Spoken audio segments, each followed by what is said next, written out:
are. We are. Oh. Do you want to play a game? What's your favorite scary movie? Be afraid. Be very afraid. See dead people. You're gonna need a bigger boat. Here's Johnny. The power of Christ compels you! The power of Christ compels you! Whatever you do, don't fall asleep. Welcome to Talking Horror with Jamie and Nikisha. Hi, I'm Jamie. And I'm Nikisha, and this is Talking Horror with Jamie And Nikisha, where we share our love for all things scary and talk horror through the lens of human behavior. Welcome, everyone. Yes, I want to give an extra 10,000 horns because I'm so stoked to talk about this movie today. Are you obsessed with this movie? Why are you so obsessed with me? That's what they should have played at the end of the movie. Oh my god, that would have been so good. Yeah. Right. Missed opportunity. Missed opportunity. Hire me as your music consultant, okay? Thanks. Yes. Today we're talking about the 2026 supernatural horror film, Obsession. No. No. What? No, don't do that! I thought we were having a nice day! We are. Sit Why down. does it matter? I thought we were having a nice We are. day! We are. It's okay. We are. And of course, this is a movie that Brian and I have talked about on the social medias via our trip to South by Southwest. So now we get to dive in because it has made its full theatrical release. And I'm so excited to dive deep into this. So Obsession was written, directed, and edited, which I think is very important to mention that it was also edited by Curry Barker, because it is truly a movie through his lens, and we'll get into all the semantics, all of why that is. But I just want to point out that he wrote, directed, and edited this movie, and it's really great to see. I also, every time I see his name, want to call him Corey Baker and not Curry Barker. So if that's his twin. Yes, exactly. That's his twin, Michael A and Michael B. Right? Yeah. So Obsession stars Michael Johnston, Indy Navarrete, Cooper Tomlinson, and Megan Lawless. And heavy spoilers, if you have not watched Obsession, please do yourself a favor. Go give money to this movie. Go buy a ticket, sit in a theater, and watch this movie. You will not regret it. So heavy spoilers for this movie. And Jamie, please hit us with all of those trigger warnings. I feel like there's a lot. There's a lot. If you don't like wishes backfiring on you, whoops. There is also a question of consent happening in this film. Yes. We'll get into it. There's references to drug use. There is animal death and cruelty. There is human death. There's gun violence. There is self-harm. There is images of suicide. There are references to death. Weird incestuous poetry about Hansel and Gretel. Oh my gosh. Yes, absolutely. Faces getting caved in.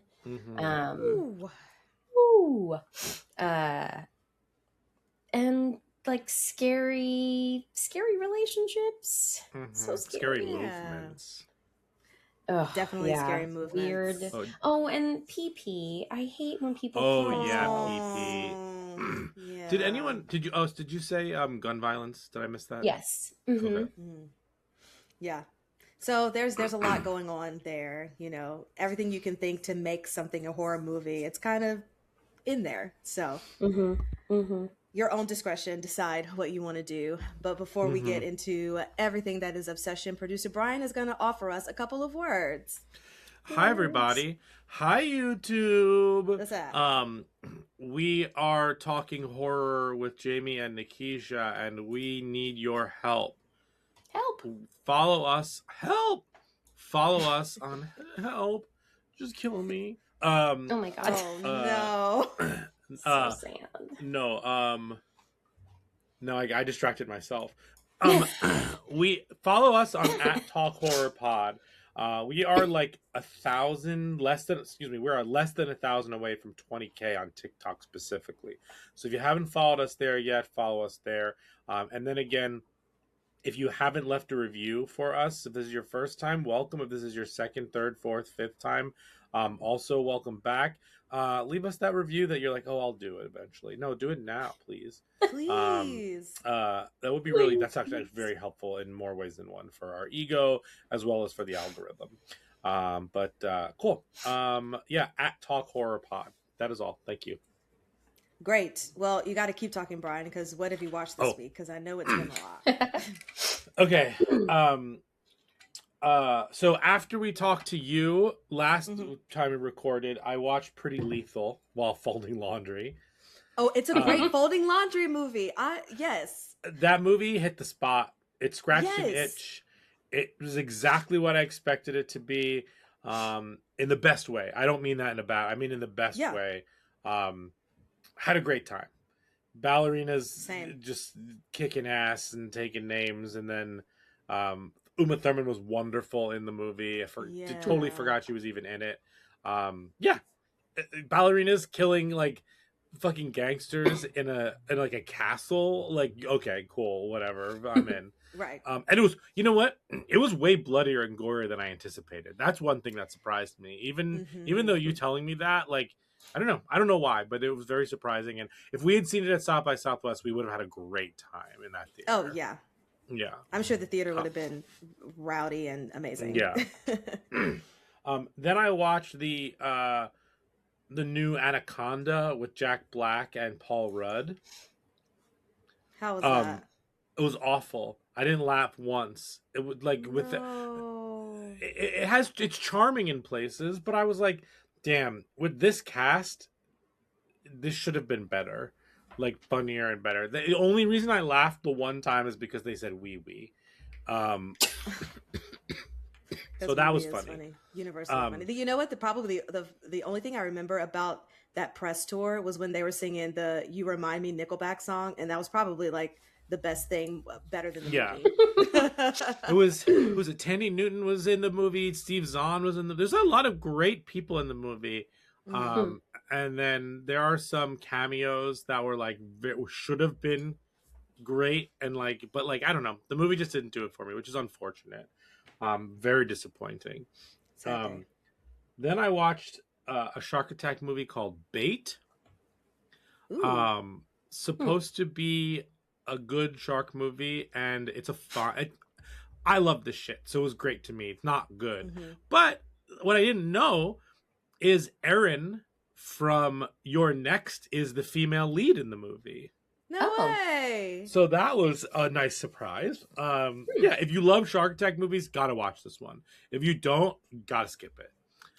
Here's a question for you, because every time you do bring up some type of animal attack, actually specifically shark attack movies, I'm like, actually, I am in the mood and I want to watch one. So if you had to give me your favorite one from the last 5 years, sorry to put you on the spot, of a shark attack movie, what would you suggest for me to watch?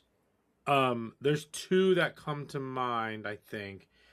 The first one that comes to mind is, so like, of the last 5 years, I would say Beast of War, which is actually more of like a war movie with a shark attack in it. Okay. And it's practical effects. So that one's pretty fucking cool. Cool. And then I think it's called Fear Below. It's a period piece. It takes place in like the 30s or the 40s. Yes, I remember you talking about this. Yeah, I have a list on Letterbox of all the shark attack movies I've watched, but I don't know how much I've like actually kept up with it, or maybe I never saved it. But anyway, I should keep that one updated. Yeah. But if you've never seen Deep Blue Sea, if you've never seen The Shallows, those are two excellent ones from more than 5 years ago. Okay. Great. Yeah. I'm into it. And then Jamie and I watched something. Really? What did we watch? It was a little bit wet, What? a little bit boring. A lot of it boring. Yes. We watched the 2005 American remake of that Jennifer Connelly hit, Dark Water. Oh man. Splish splash. Splish splash. I was looking was for a taking dead a- girl. Amazing. If you want That's not great. Not great. Very boring. But if you want a movie that is all about Roosevelt Island in New York City, have I got the film for you. Yeah, because With I've a- been dying to have a movie about Roosevelt Island to watch. Also, John C. Reilly's in the movie, which I totally forgot about. Pete So Postlethwaite is random. in the movie. Okay. Her ex-husband is someone else that was in something else. Yeah. Darkwater is not as Tim it's Roth worse. is in it. Oh, that's right, he's the lawyer. Tim Roth Yeah. is in it. This It's cast like is a stacked, really weird cast. and this Okay. movie is boring. Get your check, I guess. Yeah, I know that's why. I think my review is I hope Jennifer Connelly I hope they all got nice paychecks for this one. Yeah. It just did not. It scratched an itch, but not like. I don't know what was itchy though. Yeah, I don't know. It was scratching air. Is even Yeah. more annoying. Oh, Doug Ray Scott was her husband, who was supposed to play Wolverine, and then had to drop out because he had to finish shooting Mission Impossible 2, and that's how Hugh Jackman got the role. How who? Oh. Hugh Jackman, sorry. Thank you. Yeah. Anyway.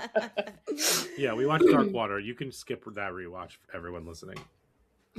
Great. Good to know. We laughed so much, though.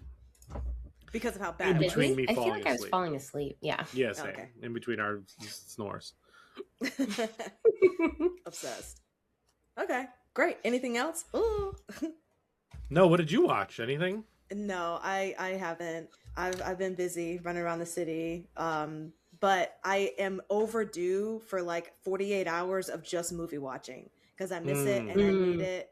And I just want to sit with my Christmas lights on in the middle of June and set the ambiance and watch a shark attack people. Like that's where my Yes. heart lies.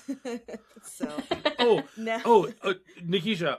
yes, On Netflix, Thrash, great. I'm running it and down. also Under Paris.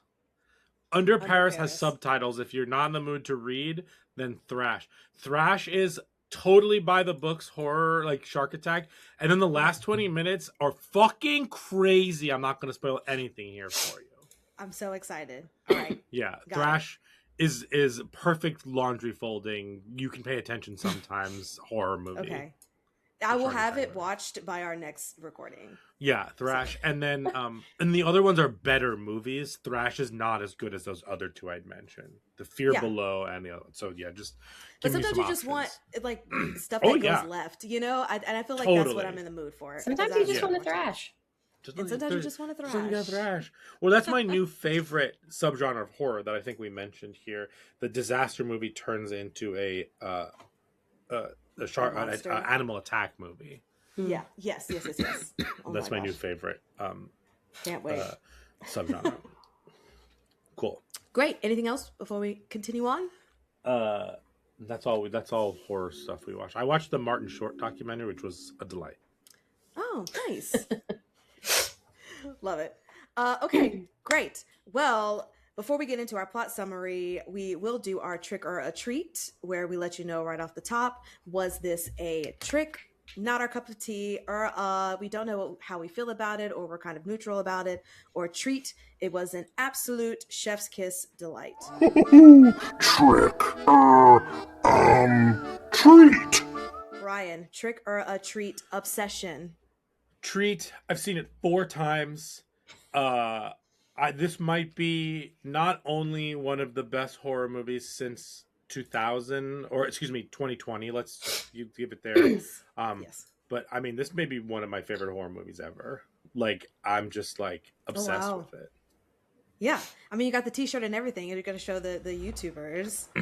Yeah, look how cool this T-shirt is. It's very cool. And then it has, and such a good scene that they put on and there. then it has the obsession definition on the bottom. Yeah. Yeah. Good stuff. Jamie, trick or a treat? Treat.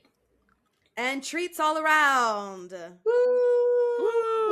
Yum, yum, yum, yum. Yes. And I'm also excited to hear your thoughts, Brian, about watching it 4 times and how you feel, if everything still carries, or if there was just something you found different every time you watched it. So let's start it off. We're going to give you all the plot. We're going to go through the plot and discuss. So Brian is going to start us off, and we'll get into the discussion of Obsession. Okay. So, Obsession, directed by Curry Barker. We open in a diner. We have our main character, Bear, which is short for Baron, talking to somebody and basically like expressing his deep love. I would choose you over everything, he says, basically admitting his feelings for a woman named Nikki. And then we find out that he's actually practicing for his friend Ian on the waitress at the diner. And he just like, Bear is just like overwhelmed with how much he cares about Nikki, and he just doesn't know what to do. He says that he's going to try and attempt to like ask her out, essentially, or ask her for a drink on during their trivia night. Ian's like, don't do that, because trivia night is just like, it's our night, don't ruin like, you know, the trivia night with all of us. And then he's like, fine, like I'll wait for the right moment. And he says this line where it's like, you know, why do it now? You have so much time. Yeah, I think I wrote that down. The quote was all you have is time. Mm-hmm. That was fascinating. And in Act 1, they say it a lot. When I'm going through the plot, I'll mention when it happens again. Yeah. Okay, then Bear goes home. And I should also mention that Ian says, like, have you ever flirted with her? Have you ever like actually like asked her out for a drink? Kind of just like just giving us a little bit of background. We also find out that Bear of their friend group, Bear moved there after everybody else because Nikki was the first one to kind of like be nice to him. And we also find out that his I forget if it's here or not, but his grandma, like within the past couple of years, passed away. Oh yes. So then we cut back to Bear going home, and Bear finds his cat Sandy has gotten into pills and has died. This kitten, and he's really torn up about it. Really, cleans it. Really sad about it. And as he's crying on his bed about his cat, we pan down, and Obsession is sewn into the comforter that he's sitting on, and that is our title card for the movie. Which is a very good title card, I will say. Yeah. You know, I thought the title card should have been later. I'll get to when we'll talk about that there, but I'm wrong. This is because this is the vibe of the movie. Like, the movie is ramping up, so like this was it'll make more sense when we get to that, but yes. And I to tack along what you're saying, because even as I was saying that, I was thinking how interesting to have the title card in that specific spot, because normally there is some type of action that leads you into that meshes well with what the title card is, right? And so you would think that it might have been in another movie somewhat of an interaction between Bear and Nikki before like it came up. So I do find that it is fascinating that it does come that early. Yeah, something that I like about it there is there's something very eerie about Obsession coming up then, the title card, when he's crying on the bed. There's something about the bed that represents like, one, a lot of things in this movie happen on the bed, but two, just from like another perspective, like the sex aspect of things, Mhm. like the privacy aspect of things, and then him crying on the bed too. It's just this like Mhm. very yucky feeling. You know what I mean? And we talk Mhm. about, that's a great point because we do talk a lot about safety in horror movies in bedrooms, like people running Sure. to their bedroom and like hiding under the bed or whatever the case may Oh, be. that's So, good like, too. that being a sense of a safe space, but as you go through the movie, like, safe things are not happening there. Yes. Hmm. But even The then, unsafe things are a lot of unsafe things. But even, and not to get too ahead of it, but there's a moment when I won't get ahead of it, but I'll Okay. write a note so that I don't. Yeah. Okay. Great. Mhm. So Bear is in bed, looking at Nikki's social media when she calls him, um, asking if he's going to come to trivia because she has something to tell him. He doesn't know if he's going to go. He's kind of wishy-washy about it, and he's like, "Can you tell me anyway?" And we find out that she's going to put in her 2 weeks notice to the place that they all work, which is a music store, and we'll get more into that. But this clearly like upsets Bear, and Nikki just expresses that, like, she needs something different, and she talks about that a little bit later, and we'll get to that too. But while he's on the phone, he says he has something to ask her, but then she accidentally drops her her crystal necklace down the necklace? sink. Yeah. And it should be said that we haven't seen Nikki up until this point either. Mhm. This phone call is all from Bear's perspective. So we hear that Mhm. go down the drain, and she's upset, and Bear hears how upset she is. So Bear then, off camera, essentially decides to go to the trivia night because we see him walk into a, let's call it like a gift store, like a witchy gift store, if you will. Mhm. He goes in, has a very hilarious interaction with the person working there who's about to close up. He's looking for a new crystal necklace for her, but he feels like a lot of them just like don't match her vibe. He then, out of the corner of his eye, sees a display of something called a One Wish Willow. Uh-oh, Get that Brian out of has here. it. I'm Get never that opening out this. I'm of just Oh letting you my know. God. A One Wish Willow, and he's like, he just like he thinks that would be a cutesy gift, I guess. So he pays for Cutesy. it, and the person says like, don't come back. Basically, don't come back and complain. And he's like, why would I complain about anything like this? What is it? Mhm. He says, well, I'm going to make a wish and like ruin my whole life. Okay, sure. And so he gets it, and he goes to trivia. But I'll stop there. Mhm. Anything up until this point that we want to talk through? I just want to point out, and this is going to be so deep cut. So if people but the person working at the witchy shop, she's a famous LA dancer. Oh, So Oh. really? yeah, so she's like a dancer first. So it was really cool to see because I didn't realize she was in this movie, but I follow her on Instagram because of her dancing. Hmm. But she's a commercial dancer, and to see her pop up on there was really cool. So like, congrats. Her name is Haley Hmm. Fitzgerald. That's But cool. cool. Other than that, though, yeah.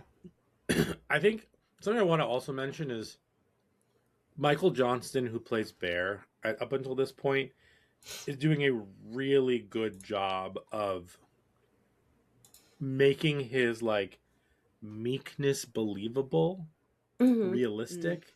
Mm-hmm. Yeah. He's not just like this bumbling nerd that like a movie's like, does that make sense? Yeah. Yes. Like Also- kind of like so nervous, awkward, like Yeah. yeah. But you immediately feel like bad for him, like you want to be rooting for Well, his success. You Mhm. do, because there's this is what I think is I think Curry Barker's a genius. At the beginning of this movie, he finds his cat dead on the floor. Mhm. There's a famous screenwriting book called Save the Cat, where the concept is that early in your script, you need your hero, your protagonist, to save a cat from a tree, whether that is actual, just to make sure that we're on their side. So they can be curmudgeonly, but if they save that cat from that tree, you know that deep down they have a heart and you can root for them.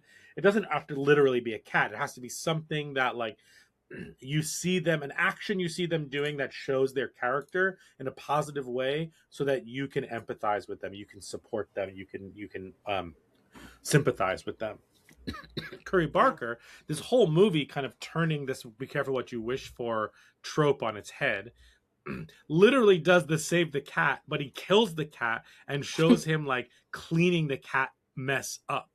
Is just like kind of just like a brilliant, just kind of like, I'm turning this on its head, and I'm also using this writing tool in a different way. I just thought that was very cool. Oh, and just to lastly point out how awesome it is when you get to a place and you bring your friends with you, to have Cooper Tomlinson in this as well, as someone who has worked with them, with Curry for a long time. So it was really nice that Cooper was in Curry's like first feature film debut. So they worked together for so long. Also, the fact that they're besties, but also that like he's good. It's not like he brought along his like not good friend. Right. Exactly. We've seen a lot of people who have done that, and that is not the case here. But Cooper gets it. His comedic timing, even up until just where we stop, is just impeccable. Yeah. Okay, so now we're at the pub for trivia. We should note that it was called Barker's Pub. Yes. And they like held that shot for so long, which I thought was really funny. Yeah. A part of me thought it should have been like Curry Barker's Pub, like directed by, you know, like there. But so now we are in the pub. We finally meet Nikki for the first time. She is a manic pixie dream girl, charming, more grounded than that, but like that is the trope that they're going with definitely here. And we get so they're all sitting at the table. They're talking about the store that they work in. We learn, so we meet Sarah. Sarah is the fourth friend in this group. So it's Nikki, Sarah, Ian, and Bear. Sarah's talking about the store, about kind of like her dad owns the store. They all work there. So we get a little bit of that. At the same time, Bear is like trying to get like Ian to take Sarah away so we can like ask Nikki this here. And Ian's like, fuck no, we're not doing that. And they're like, what the hell? Like, you know, she's being cutesy. Nikki's like, oh, what are you guys doing, you crazy guys? And then she's like, oh, let's get shots. So she goes to the bar and Bear goes with her. And Bear just can't get the words out to her.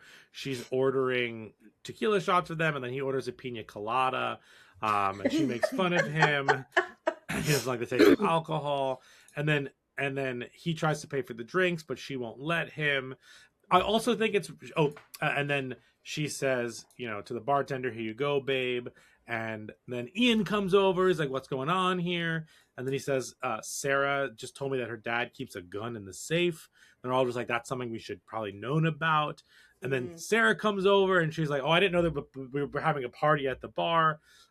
They all, so then Bear says, I'll tell you later. They all do a shot of tequila. Bear does not do it. He takes a sip and puts it down. He says to Sandy, everyone leaves because trivia is starting. And Sarah hugs him. Like, what do you mean, Sandy? She died. And so Sarah ends up hugging him and just kind of like trying to comfort him in that moment. And then we cut to them afterwards. Everybody wants to Ian wants to go to a second location, go to another bar. Nikki karaoke. just wants to go for karaoke. Very Brian coded. Yes. Wants to go to I don't know that Ian is my Ian coding for this one, but love that. Wants to go to another bar. Nikki is tired, she doesn't want to. it seems like that. But Ian was going to drive her home. He wants to keep going out. So then Bear says that he will drive her home. And all this is happening.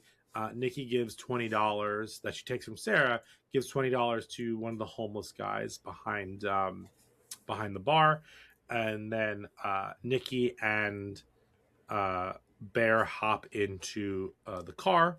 He drives her home, and while they're going home, they have a conversation about why she decides that she needs a change in her life. She doesn't want to work at the store, the music store. She wants to finish her book. She wants to keep writing her book, which we find out is a love story, not a romance. Not a romance. Yeah. Not a romance, a love story. She just wants a little change in her life, and that is that's kind of where she's at right now. Before we get to the next scene, anything you want to say about anything here? I think there's like a moment where when she's giving the money to the guy outside of the bar, that like Bear is kind of like looking at her, like admiring her. Oh yeah, it which feels very like that song, whatever that song is. It like what? All of a sudden it becomes like a montage of his point of view, not a montage. Yes. There's that song where it's like, only one would never know. I don't know the song, but it's like, no one never. It sounds like you're singing like, "Staying Alive," which is why I'm like, "What are you?" Oh saying? no, it does, but singing? that's not what I'm saying. No, that'd also be a funny song for this movie. That would be. Oh god, but like, yes. It very much is giving like, the skewed lens that he's seeing her, the way that he like wants to see her, yes. And why she's like his perfect girl. Yeah. Well, actually, go ahead. It's so funny. We always say that like you can edit a comedy differently and you can edit a horror movie differently, but if you put it's the same, but if you put a score underneath it, then like it's the other genre. Like that moment could have easily been like a very stalkery moment with a different song. Like it has that same vibe where like that's like Michael without staying alive. Bushes. Yeah, without staying alive there. Yes. I love that. Well, Jamie, yeah, you bring up the point of his perspective of like, oh my gosh, I'm so in love with this girl. Look at all the kind things that she's doing. She's such a nice human being. And then that reminds me of the buzzword that I feel like is in the dating world right now, which is limerence, and just kind of having this, for lack of a better word, like obsession with someone in a short amount of time and you don't really know them. So I do want to ask your perspective, since a lot of the times people fall into the chemistry of it all and think that that could be grounds for like a good relationship without taking the time to get to know someone, and just kind of living in that limerence state. So I want to ask your thoughts on how people can stop mistaking kind of limerence for true and genuine connection, and be able to find a way to build a healthy relationship without just solely focusing on chemistry and like their perspective of what they think in their mind of a person. Yeah. And I think you're right that like it's been this like hot top. Well, I don't know, maybe not, but I feel like there were like articles about it recently. Yes. In the last couple of years. And I think like the reason why it's so buzzy is, I think sometimes it can be hard to tell the difference when we are, like having a crush on somebody or having like romantic feelings for somebody. But I think with limerence, it's a lot more intense and a lot more like it's more external, not validation, but like the whatever is like happening with that person is like fueling their, not only their feelings, but like their, not even their identity. It's hard to describe, but like it's not necessarily based in like the same reality that I think like typical romantic love is, where it's like deeper. And I think that deeper connection comes from like having more of a greater sense of self. Like you're not putting so much on this other person that's like then fueling your affection for them in a way that like doesn't entirely feel healthy. Right. Whether or not it's even like the other person is feeling the same way, because like it could be one-sided, but I think that's also kind of where that like idealization comes from, is like when we regard somebody so highly and like we're putting them on a pedestal, and that may or may not even be the reality of who they are, which is kind of what I feel like is happening in that scene of like, gosh, For she's sure. so like amazing and perfect, and like this is the person that I want to be with. Like, and he's not even saying that. We're just like getting that Right. from like the way that he's looking at her, but it very much Mhm. feels like he like has her on this pedestal, and is like very infatuated by her, and like wants that to be reciprocal, but it like there's still this like weird distance between them because he has not yet actually expressed that affection, whereas Right, like exactly. I think Yeah. the deeper like romantic love is more reciprocal. Yes. And I think also there, I found this very interesting that Curry Barker chooses to fade the song down as opposed to cut. I feel like there's a lot of movies where like you all of a sudden like cut to like this like song, and then you cut out of it and you're just like, it's like, hey, bear, and you're like, oh, and he snaps back into it. Mm. But this one, it fades down because like it's always there. Like it's not, that wasn't a moment. Like this like song and how he sees her is always living in that one place. It just happened to get louder there when he saw her doing a favorable action for someone else. Do you know what I mean? Right. Right. Mhm. Agreed. And Jamie, to follow up on the limerence, do you think also in like contemporary times and dating, it could, because we have so much access to social media, like there's a parasocial relationship to it where like you think you know them because you see like what they're presenting to the world through social media? Mm.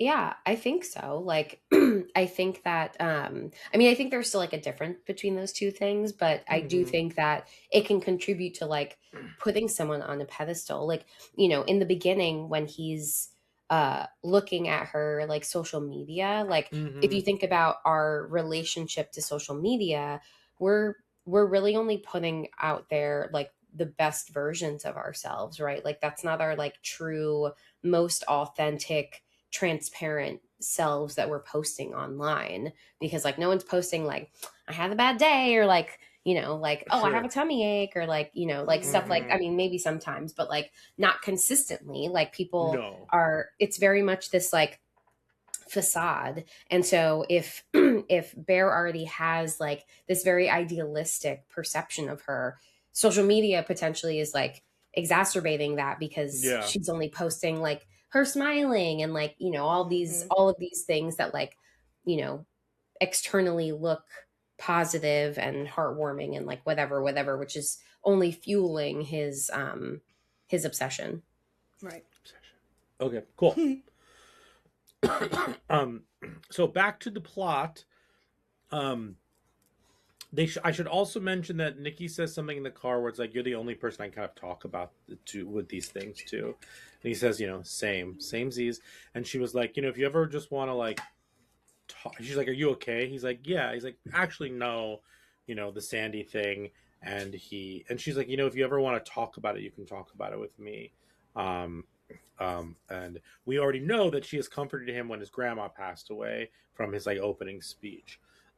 Anyway, they get to the house, and he pulls up in front of the house, and he basically says he wants to say something to her. And she's like, oh, did you have a gift for me? And oh, sorry, he also, a great moment before is like, I got you something. And she was like, really, you did, or Yeah. whatever she says. And he's like, well, Mm-hmm. that's not the react that's a weird reaction. um anyway, he says that he doesn't give it to her. And they have this I'm gonna butcher this, but they had this incredible scene where he just can't get it out. He Mhm. can't tell her. She says goodbye, and then he rolls down the window like he rolls down the window, and he takes Ian's advice, and he calls her Freaky Nikki, which is a nickname she had, um, and she turns around and says, "You know, I don't like that. Don't call me Freaky Nikki." And it should be noted that the camera shot while she's saying this does not show her face. It's just her body. And then she comes up to the door, and what we've learned about her, she's very direct, and she asks him, like, "Do you like me?" And he can't do it. He says, "No, we're just really good friends." And she goes, "Okay," and she goes back into the house. That was one of the cringiest moments for me. Yes. It was like so uncomfortable because it's like, dude, like, just do it. Like, this is the best opportunity to do it. You have the door is open for you. Just do it. And it's also frustrating to me, like, as we kind of go through the rest of the plot, where it's just like if you had just like been forthcoming, but it's also the like fear of rejection thing, which I get, but it only then is like fueling this like, unrealistic version of her, because he can't even bring himself to like share his feelings to see if she would reciprocate, for it to be real. Like that only perpetuates this very one-sided relationship dynamic, because he's not inviting the opportunity to make it a reciprocal mutual relationship. Yeah. Also, dummy, fucking idiot. She also, I should mention that she also mentions that Sarah was asking a lot about him. So we kind of find out that Sarah might have a crush on him. And if you rewatch this movie, you'll see that she is very affectionate towards him from this point beforehand, hugging him when like really deeply hugging him, and then hugging him again when she kind of is egging him on to go to the next bar, and you're more focused on Ian, but like Sarah's doing it kind of too to him. So then that happens, and he gets real frustrated because he's a dummy dude, and he gets frustrated, so he pulls out his backpack and he rips open the One Wish Willow, which has a song to it, and he breaks it, and he wishes that she would love him more than anyone in the fucking world. This is where I thought the title card should go, but I'm wrong. You are wrong. Yes. And then he's about to start the car, and he looks, and Nikki is standing in shadows on the porch, as you can see on my shirt right here. Gorgeous. And she makes her way back to the car. She says, "I thought you had a gift for me." He says, "Oh, I forgot it at home." And then she just starts acting very strange. She tells him that her cat died, and he's like, "What are you talking about? Like, my cat died." She's like, "Oh, I'm so sorry, Bear." She's like, I don't feel well. We should go back to your place. Do you want to come in? We should go to your, and she ends up telling, and then she like freaks herself out. She's like, what am I doing here? And then she snaps back into it, and she basically gets in the car and says that my dad has cancer, and starts crying, and he doesn't really know what to do. So they end up going back to his house. Let's stop there. Two things that I want to mention about this scene. The first thing is that there's a moment when he doesn't tell her that he likes her, that she's disappointed. And I've seen interviews where Curry Barker and Indy said that like they wanted to make that moment seem like she maybe was disappointed because maybe she did have a crush on him. Yes. Just like because they wanted that to be unfulfilled from both sides so that they can tell their story and their message. Yeah. But I also think there's another world where it can be interpreted as she's just disappointed in him for not telling the truth so they can work through this, like whatever it is, one way or the other, which I think that one acting beat adds so many layers to this movie in the best way possible. I agree. I thought the same thing. This upon second watch, that reaction had me thinking, oh, did she have some type of feelings? But I like what you said, Brian, on she's just disappointed that he's not honest with her. Yeah. And they are close, and she expresses that there are things that they can talk about that she can share with him, and for it to also for him to then not be able to just like share that with her. Yeah. The disappointment is there. It's almost as if they had Indy film it once as if she had a crush on him, and once as if she didn't, and then Curry edited those two cuts together. Because even when she goes to the car, she's just like, she's like fed up. She's like, it's almost like she knows she has a crush on her, and she's finally just like, can we just like clear the air? Like, do you have a crush on me? Like, do you like me? Yeah. Like, but then she's disappointed when he doesn't tell the truth.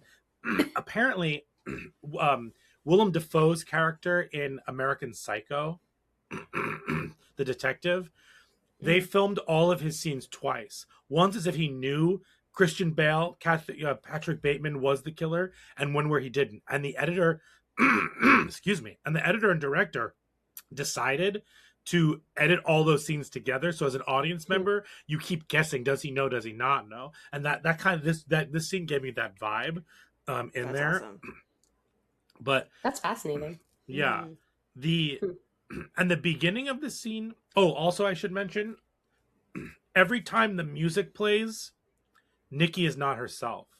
When the music cuts out, like the score, I should say. Yes. When the music cuts out and it's silent, it's her again. I mean, it's such like little editing details like that really just give the story such depth in that way, because I also feel that same way about the lighting, which is something I noticed upon second watch too, was even more so. I mean, it was obvious, like when she is not herself, she's in the shadow because it's a shadow of herself. But when she does kind of jump back to who she is, like she's in the light, like you can see her clearly. And so I love those moments. Like the minute that he snaps the one wish, the first shot of her is in the shadow because now that's where she is. Yes, Brian. Can I ask a dumb question? It's probably not dumb, but go for it. I was going to say it's not going to be dumb. So, please show us your shirt again. Show us your shirt. Which direction is she facing? That's a great question. Actually tell. I couldn't tell in the movie if she was like paused, facing, still walking towards her house, or if she had already turned around and was facing him. I saw it as she has already turned around and is facing him. Okay. I think the first time I watched it, I thought she was still facing the door, but looking at that image, it does look more like she's facing him. Yeah. Either way, I kind of like that I don't know because it's still in shadows. Right. Deep shadows. In interviews, Curry Barker has said that he put her in shadows. One of the many reasons is that when someone is talking to you and you can't see their face, you can't tell their intentions. And that's scarier than like the unknown stuff, like the physical unknown. So they end up going back to his house. She makes going back to the shadows thing again, Nikisha. That's why I mentioned that shot specifically when he calls her Freaky Nikki and she gets defensive about it. You don't see her face. Yeah. That's maybe the first time that she is like mad at Bear in this. And it's almost as if he doesn't see her that way. You know, like even though there's that, plus the fact that like, you can't see her face then and you can't see her face in a lot of other sequences after this. So then we get back. Sorry, one last thing. I just want to point out, because you did say this, but the music for when he opens the box of the One Wish is absolutely fantastic. And I just want to point out that it's the creepiest shit ever, and it's so simple, but just whatever chord progressions that they're using, it just fits the bill. It's great. It's also different every time. Music. No, it's different music when it works versus when it's not going to work, when you've used your wish already. If it's your one wish, it's the original one. But when he's trying to do it again, it's different every time. Yeah, it's a different song. Yeah. Okay, so they go back to his house. this is her first time being there, because she makes a comment like, oh, so this is what it looks like. It's cute. It smells like you. And so they're in the house, and they end up in bed, and she starts to take her shirt off. He's like very nervous about it. And I should also mention, a lot of this seems like nefarious, and like there's a lot of comedy in here. Like there's this is the moment where she's like taking her shirt off and he's like facing the camera like nervous, like that got a laugh in our screenings. Like so she takes her shirt off, and then he says that he'll sleep on the couch, take the bed. She's like, no, join me. I don't want to be alone, something to that effect.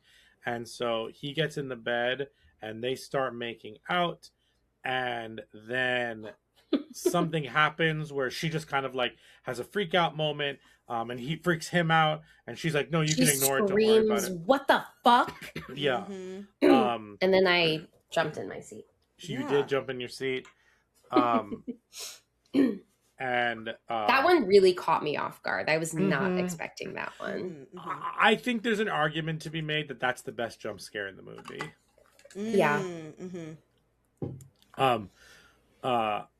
And she says it's a panic attack, and they end up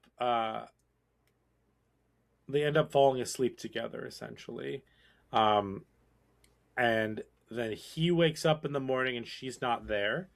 And he goes into the kitchen and sees that she dug up his cat and made like a little memorial for Sandy. And basically he's like, you can't do this. Like, this is not okay. And she's like, so sorry that like it made him feel this way. And then she cooked him breakfast, and they head to work at the store.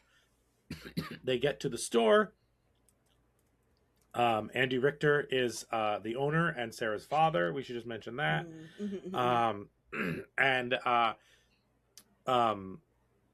Ian pulls Bear aside and says, like, you dog, you fuck Nikki, like, this is crazy.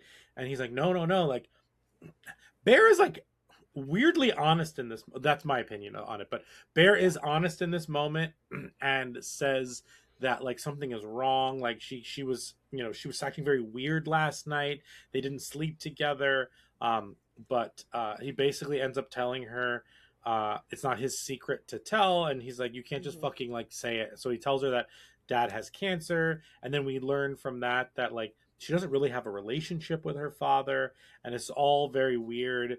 And he says like something is wrong with her, and then Ian's like, oh, she was probably on Molly again. And he's like, oh, maybe. And then the whole time she is staring at him, smiling. But like in the background. Right. Yes. Like blurred. Like she's blurred, but you can tell that like her body is facing them while they're having a conversation. So they had a long day at the music store, and they're all leaving. And Nikki goes to Bear's car, and Bear makes a comment that like maybe they should like hang out separately tonight. And she's like, oh, I'm just grabbing my backpack. And she gets in the car with Ian. Ian's going to drive her home, and Ian says that he'll talk to her. And Bear's kind of uncomfortable with that, but it is what it is. We see something that I totally skipped is that first night when they are together, Bear leaves the bed and he goes researching if the One Wish Willow is real. That's right. And on Threadit. And the best thing about that, so is it real? And then every single post and answer to it is, yes, it's real. No, it's not. Yep. Yes, it's real. No, it's not. And then there's like, is this a Berenstein Bear situation where like we don't remember? Is it a Mandela effect? Did the One Wish Willow actually exist while we were in kids? And is it nostalgia? I just thought that was a really nice touch. The reason I thought of that is because when we see Bear at home at night, Bear is on ChatGPT or whatever they call it in the movie, looking up like what are the effects of Molly on someone, right? And he's kind of cross-checking that with how she was acting the night before, and he it makes a lot of sense based on the answers that he got. He's on the phone with Ian, who says he talked to her, and she said that she was on Molly. And then we see a shadow move in the window behind him, and a knock on the door, and it is her in a beautiful red dress. She says, "Oh, I showered. I didn't know what to wear." She's in complete shadows with maybe just like the pupils of her eyes gleaming, and she admits that she was on MDMA. And they have a quick miscommunication if what they did the night before was consent or not. And consensual. And then I don't know why I said that.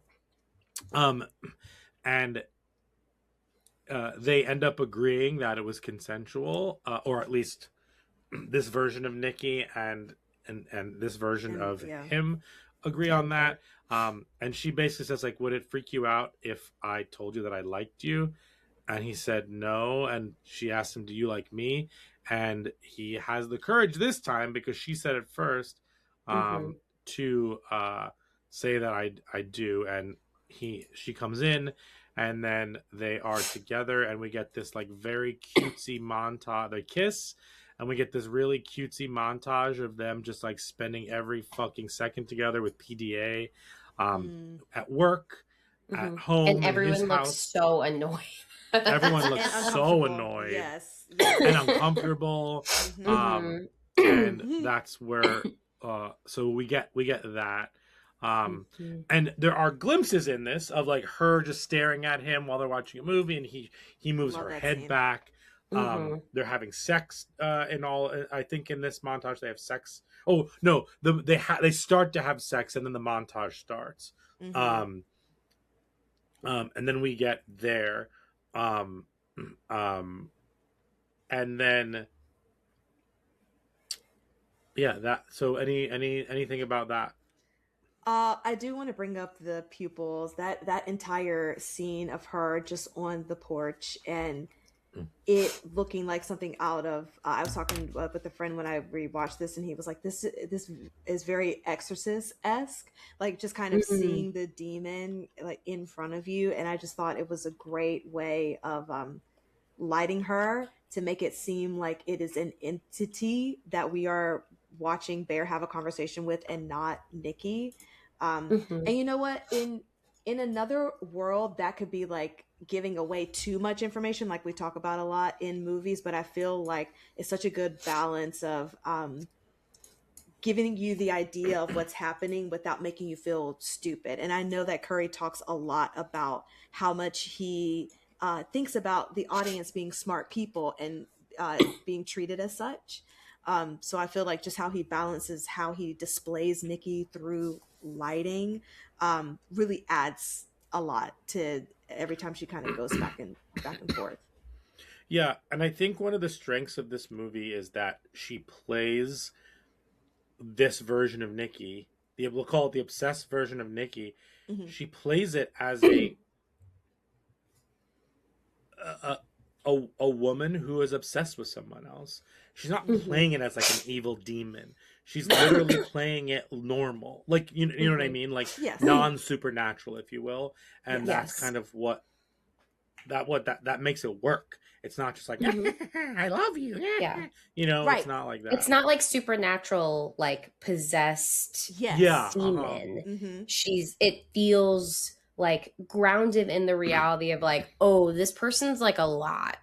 Yeah, because she has such strong feelings for this person, and where the creepiness comes in is all of the other effects, not her performance as the character. I would argue that a lot of it is also her performance. I mean, well, of course, her role is fantastic, but like specifically in the scene on the porch, it's like how she's playing it is like, I'm just obsessed, but what we're seeing are the demon eyes and the lighting and all those things that like add, to the supernatural aspect of it, even though it's not, But her performance, my God, one of the best. I mean, this performance is like up there with the best of the best, truly. Yes. And to think that this will probably not be recognized in some award circles is like You don't know? asinine to me. I know, let's we haven't I can't there, even go but there I'm just yet. saying, like, because of because of how horror is represented in award season, it's just crazy because her indie performance is, like we said, top tier. And I mean, there's a world in which Curry Barker gets a screenwriting nomination if this movie like lasts over the next couple months. But getting back to this, then we're at dinner. They're at dinner together in a restaurant, and she basically asks, a couple things happen at dinner. The first thing that happens is that she asks him what he wants to do with his life, which like no one ever asks him because he's very closed off. He's very private. He doesn't really talk about himself, and all of his friends say that about him. But he says that he'd like to be a food critic. He says that he'd like to be a food critic, and they joke around where like he's tasting the bread, and he just wants to like eat for free at restaurants. And then she gives him a gift. It's a gem that will kind of give him more confidence. Tiger eye. Tiger eye. And he gets a call from Ian twice. And when your best friend calls you once, you hang up. If he calls you a second time, something's either serious or an inside joke is important. So then he goes and takes the call, and Ian says that he's been doing a little detective work. Her dad has been at work. Her dad is not sick. The hospitals don't know who he is. She's lying. He goes back to the table. Bum, bum, bum. She's lying, and he confronts her about it at the table, and she tells him how much she loves him so much, more than anybody in the fucking world, and she agrees. And then he asks her, is her dad really sick? And she says, no. I thought we were having a nice date. Why does it matter? She also like is standing at this point in the restaurant. Like, yeah. Yes. Why does it matter? And he's a chicken shit. He says it doesn't matter.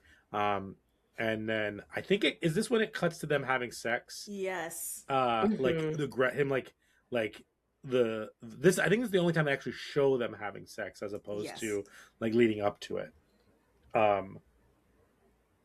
So Bear falls asleep, but then Bear wakes up in the middle of the night, and Nikki isn't there, and he's confused. He looks around the room, he doesn't see anything, and then we hear go back to sleep, and Nikki is standing in the corner of the room. No. Walking all freaky. No. Jamie's walking freaky for the YouTubes. Well, it's like they do the thing where they like pan to the other end of his bedroom, and like most of it is also in shadows. Yes. And then they show him again, and then he's like asking for her again, and they show the wall again, and she comes out of the shadows. Yes. And she screams, "Why don't you love me as much as I do?" Just a lot of like, she's screaming a lot of like insecure thoughts. And then she does some more weird walking with a it's like a flower with a vase with flowers in it. Yes. These are for Nikki. It's very fucking unsettling. Sandy. Yeah. These are for Sandy, is what she says. These are for Sandy. She goes back to sleep. And she just like puts them down. But again, it's just like, why are we obscuring her face? It's so scary. Yeah. And then he tries to fall asleep, and then he tries to leave the bed, and she screams, "Stay!" My favorite part of the entire movie. And all of these get laughs, and they're supposed to. This is funny shit. And then it cuts to him having slept on the floor that night because of freaky deaky stuff. The next morning, we should call it Freaky Nikki to differentiate. Oh, the difference, Freaky Nikki. And yes, there you go. So Freaky Nikki. The next morning, he realizes that she cut his hair. Did you? And she doesn't hide it. Did you cut my hair last night? Yes. He says he has a conversation with her, like, you got to stop the freaky stuff, and she's apologizes for it, and then she's like, "How's this?" And she gives like a really creepy smile. Oh, He's like, God. he's like, "That's not it." I hate it so much. And then So unsettling. She has no answer for him for any of the creepy stuff she did and why. She's trying to explain it and she can't. So she ends up just kissing him, and like that totally like knocks him on his feet, being like, "Yeah, okay, Yup. I love Okay, you, I'm cool good." boy." Yeah. She hands him his lunch that she made in like a children's lunchbox. Mhm. And then he leaves to go to work. She's off that day. He leaves to go to work, and he turns and he sees that she has duct taped the entire front door, and he pulls it open and leaves. And then Well, as he's pulling it open while he's Yeah. still trying to get it, she's like, "Oh, well, you know, if you can't get it open, you can just stay home." Right. Yeah. So, like, if And you he's have like, trouble with "No, the it's door- fine. Yeah. I gotta go." Yes. Oh my god. And that's where she stands there, right? That's when Yes. she gets up and she stands in the same spot, Mhm. and Making the then terrifying smile. the terrifying smile, and we pan down and she starts to urinate herself. I hate it. Sad day. It's So so now- upsetting to me when characters urinate themselves in Mhm. movies, Yeah. because like it's like this weird like combo of them being like so vulnerable that they like don't even have control over their own bodies, Mhm. and like the idea of being that out of control is like horrifying to me. Right. Sure. Right. It's just so disturbing, and like just the visualization of that lack of control like makes my skin crawl. Mhm. Yes. Yeah, Not a that fan. scene sucks. And her face, not a fan. Oh, In her yeah. face. So now we are at work, and he is having a conversation. He starts eating his lunch. He starts having a conversation with Sarah. We learn that Sarah wants to get into art school to be a tattoo artist, essentially, and she gets a letter from one of them, does not get in, and then she has one left, and you know she's bummed. But as he's eating his lunch, he sees a note from her that Nikki sends a note in there that says "My Little Film," "My Little Food Critic," and then there's also 2 photos in there of him, of one of them like from far away circling him, and then one of the 2 of them, and it says "Not Me" under Mhm. her in one of them. And as he's eating it,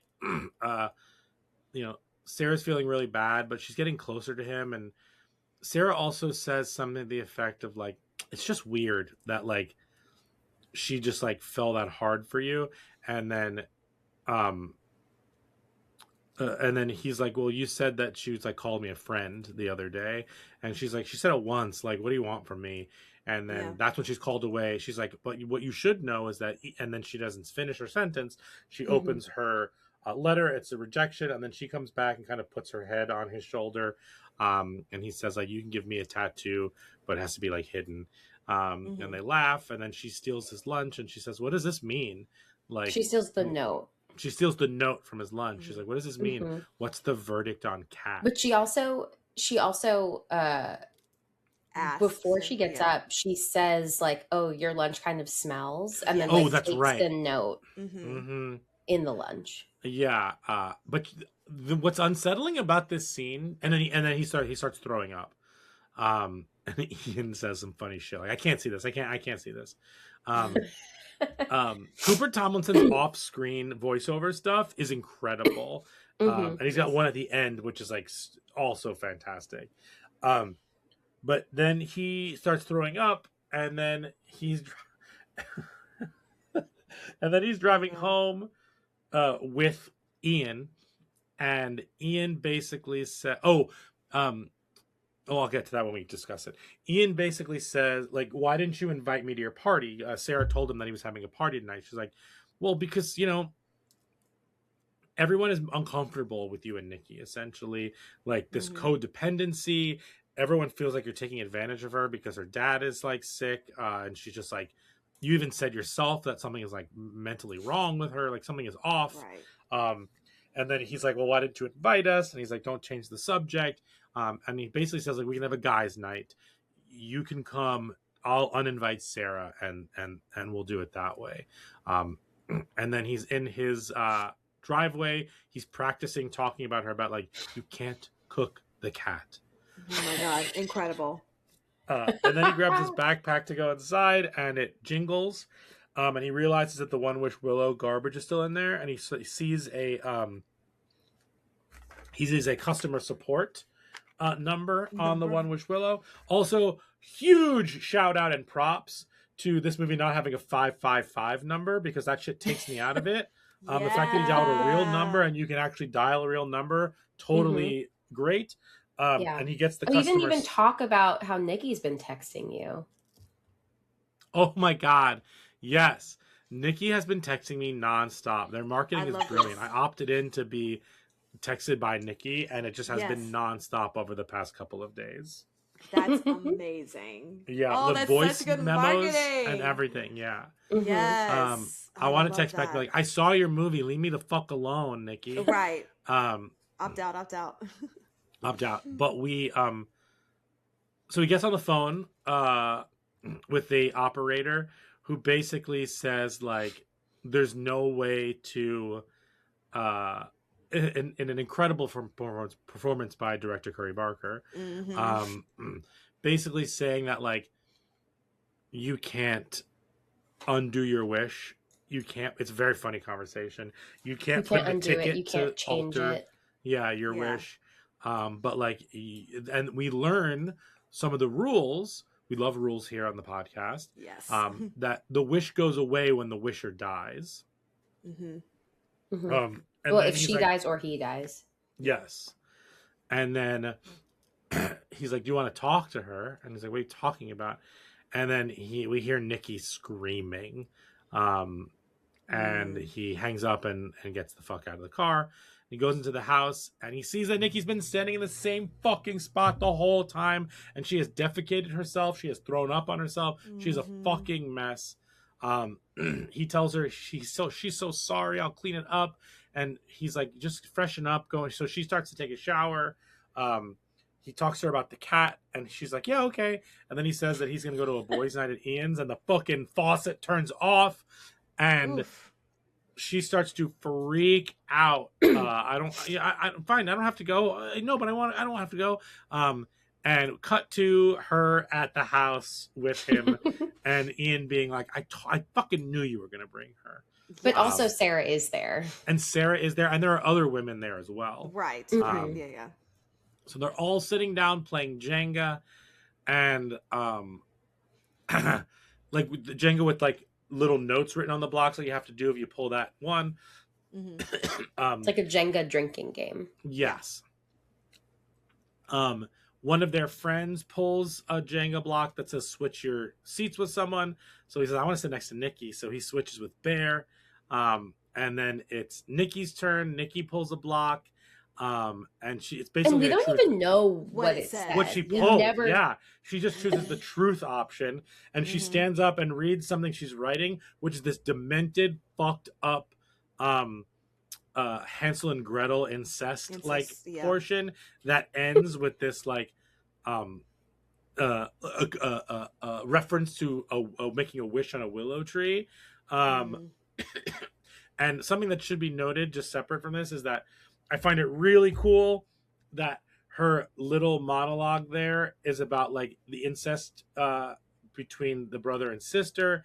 And earlier in the movie, it was told to him that she said that like he felt like a little brother. A little brother. Yeah. Yeah. Yeah. So then it's Bears. Everyone's like, "Wow, that killed the vibe. That was fucking crazy." Right. And She Bears just like she recites it like in a horrifying way, and then all of a sudden she's like, "I don't have to drink." Yeah. Back down.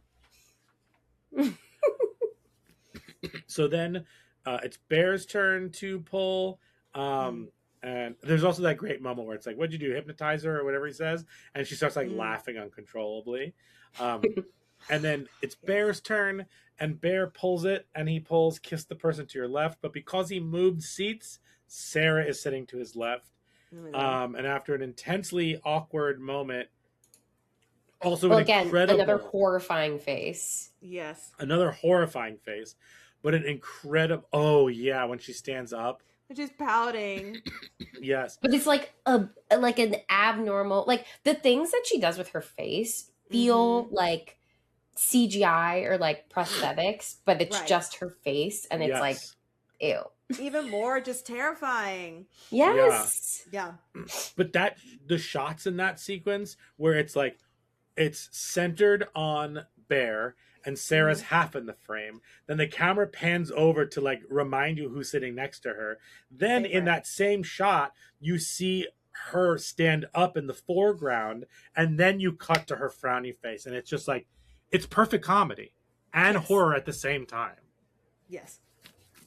She moves the chair with Sarah in it, goes down for a kiss. Slowly. He kisses her. Oh my God. On her knees. She gets up and stands behind her and just slowly pulls the chair out from next to him.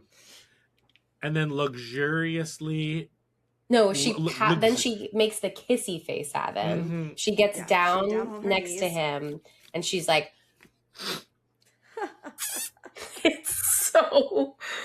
It's so awkward. It's so good. And then she luxuriates in it, and it's so awkward, like you said. And then she says, "None of you will know like what love is like the way that I love my bear." Yes. And then everyone's like, "She's like, I'm just kidding." She's like, "No, I'm not kidding." She's like, "I don't give a fuck. I'm not kidding. This is how I feel." Yeah. Can I make a comment? About just because this encompasses a couple of things that we've discussed in the plot, the sound design of this, because I want to point out the sound design when he's giving the phone call, and then hearing the conversation over the phone, and then the sound of Nikki screaming, and then how that kind of expands and like reverberates around the entire like theater. I thought that was fantastic. But I also love Curry's use of silence in moments, and not kind of leaning and having that silence, but there's still action happening, be kind of the unsettling thing that we as an audience feel, because in the scene where she's pulling the chair, I feel like all that was in silence, like the panning over, her standing up, and then when she walks towards and pulls the chair, the only thing that you're hearing is just the sound of the chair moving back. It's so good. It's so good. But just there's so many things like that where the sound design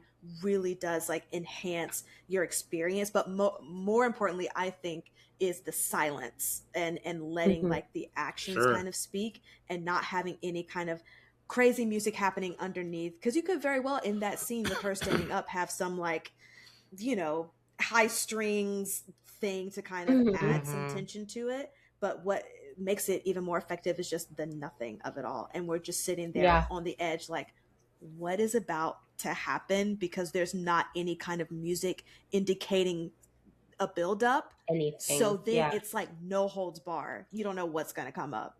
It was great. And then something happens where Nikki snaps back out of it, and starts to hit herself in the face with a broken bottle. She just starts screaming, and I thought that she said like he's coming back, but I think she says she's coming back, and she like grabs the bottle and is like trying to break it on the table, and then it breaks, and everyone around is like freaking out, and then she like hits herself in the face, and she keeps saying like, it's not me, and she is like hitting herself with the broken bottle. Which is also what she wrote. Nikki obviously like broke through at some point and wrote it on a Polaroid. They try to go to urgent care, and they won't take her for whatever reason. And then they go back home, and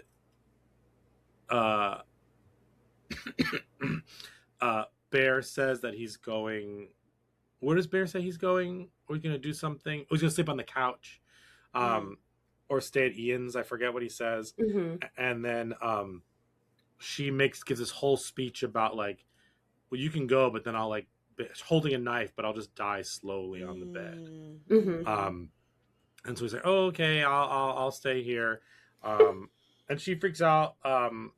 She's crying, like, and this is also the moment where they have a conversation in the house on the floor where he realizes that it's not real, like where he has this moment of like when he doesn't say "I love you" back to her, right? Isn't that when this happens? And then they're on the floor together, and then she says, like, "I love you so much." Because on the phone call with the support person, he's like, "Is it real?" And he goes like, "Does it matter?" Right. And then in the house, I forget the conversation here. Are you thinking but- about when she's asleep and he gets the text? No. Oh, okay. This is when is on the floor, and Bear just, I forget what it is, but she basically is like, "Yeah, I love you," like, and then he's like, "It's not real. This isn't real." She's like, "Of course it's real. Yeah. Like, I love you so much." He's like, and then he stops her. He's like, "I love you so." He's like, "Stop." And then they end up going to bed together. And this is when Sarah starts texting him. And then Sarah texts him to come meet her. She has something to tell him, and he's like, "I can't." She's like, "If you don't fucking come here, I'm gonna come to you." And so, as he's leaving to sneak away, actual Nikki, is speaking through Freaky Nikki, and basically being like, kill me. I want you to kill me, because don't wake her up. That's not me. Don't wake her up. Like, this is like, this is terrible. Like, I want to die. Kill me. I want to die. And he says to her, some dumb shit. Is it so bad? Right. Is it so bad to be with me? She's like, "We've never been together, Bear." Yeah. And that's heartbreaking. Yeah. That's awful. Yes. And then he leaves. Oh wait, sorry. Can we pause? I just wanted, real quick, the moment that I was going to talk about before with the bed scene and safety is this scene. Because now we're in a moment where can come, like, real Nikki can come out, and it kind of adds to like that safety of like being like in the bed, even though other things are like have happened and stuff like that. Yeah, but, like, but in that one moment where she's sleeping, like that's her free moment to express how she felt. So Bear goes to meet Sarah in the park. They sit in the car together. They're laughing. They obviously get along very well. And a couple things happen in the car, but the two major things that happen in the car are, one, Sarah reveals to Bear that Ian and Nikki have been sleeping together casually for the past 2 years, off and on. And then also, and that Ian thinks that Nikki is doing this to get back at him. And then Sarah also reveals that she got her letter from her final school and she wants to open it up with Bear. And she does something that fucking Bear cannot do, and she reveals her feelings for him. He needs someone more chill, someone like you, like I was to your left.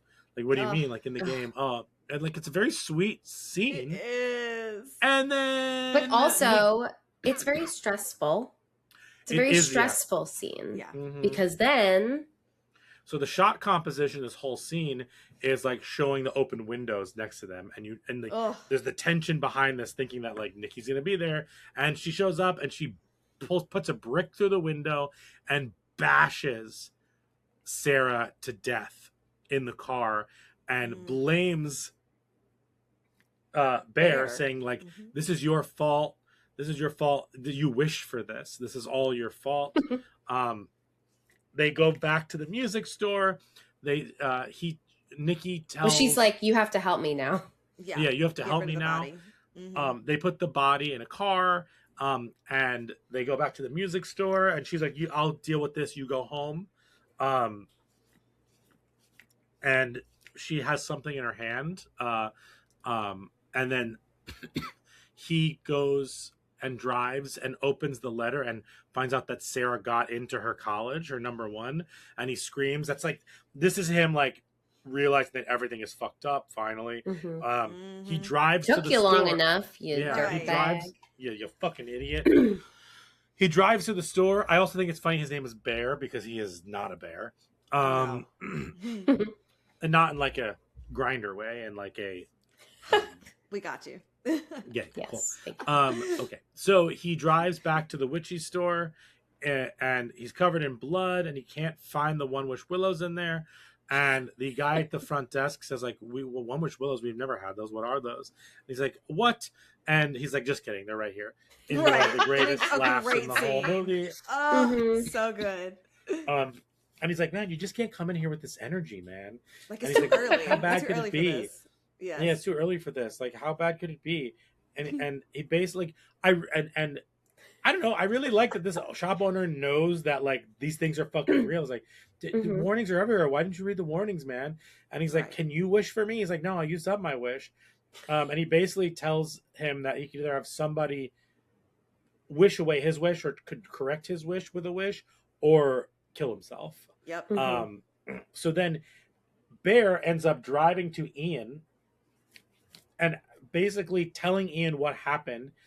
Ian doesn't fucking believe him, and he's like, and he asks Ian to actually to make a wish. Doesn't he before he goes to his house? Doesn't he try to use it? He does. Yeah. Oh yeah, you're right. He tries to use it in the car. That's where the jingle is different, and he can't make the wish. He's the, like the pushing it against the driver's steering wheel, and like it still won't break. Yes. So then he goes to Ian. He asks Ian to make a wish. Ian's like, this is fucking ridiculous. What the fuck are you talking about? He's like, you can make the wish, and then you can be with her. And then Ian's like, what? That's what this is about. And he's like, it doesn't fucking matter. I don't fucking care. Make the wish. And then he's like, what are you doing? Like, Sarah's been texting me to come over to your house for like hours now. And he's like, that's not her. So he tells her, he's like, what the fuck's going on? That's when he tells her, tells him, and he gives him the One Wish Will. He's like, you got to make the wish. Let's be careful of the wording. And I wish for $1 billion. And he wished for $1 billion, and it starts falling down from the sky, from the ceiling in an incredible scene. And Bear just like falls to his knees while they're both staring at each other, saying nothing, and it's just raining money. Yep.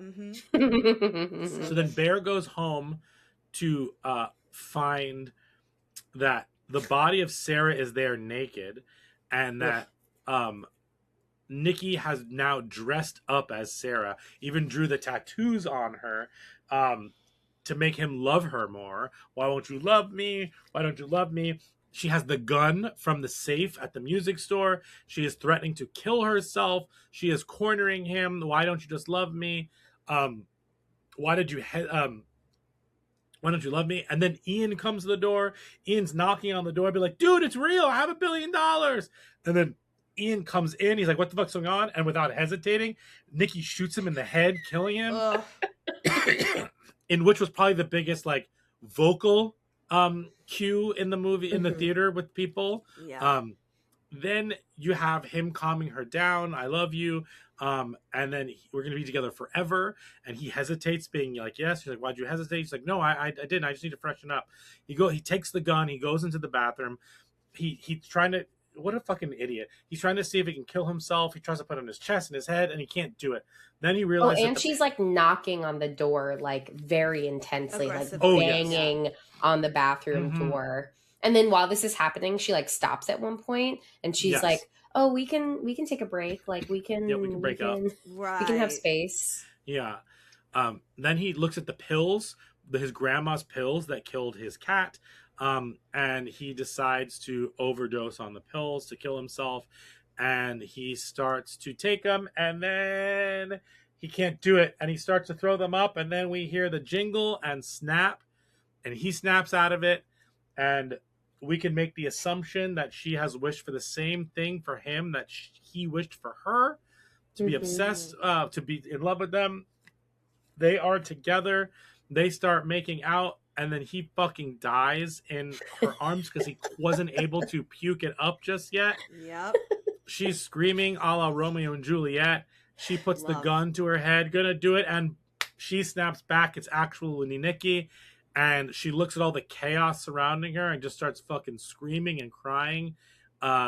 End of movie. Woo! Woo! Jeez Louise. I will say, Yeah. I think that so many movies, when Ian comes in the house, would have been like, hey, what's going on here? And like trying to like talk it out. It would have been like a 30-second to a minute scene, but not in this movie. Curry pulls no punches. Just get him out of the way. That's what just get out of the way. Yeah. I thought that was great. Also, rewatching this movie, knowing that Ian and Nikki have something going on is a completely different experience. Everything that Ian says feels biased and bullshit the second time through. Everything he says feels defensive.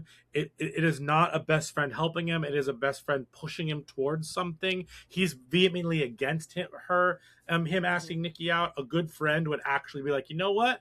Go for it. Like, let me help you with this. In the car, he's trying to like change the situation. Like, he's the one who does the fucking investigative work because he's trying to like figure out what's happening. Yeah, it's inevitable. Yeah. It's surprising yet inevitable in a way. Yes. Yeah.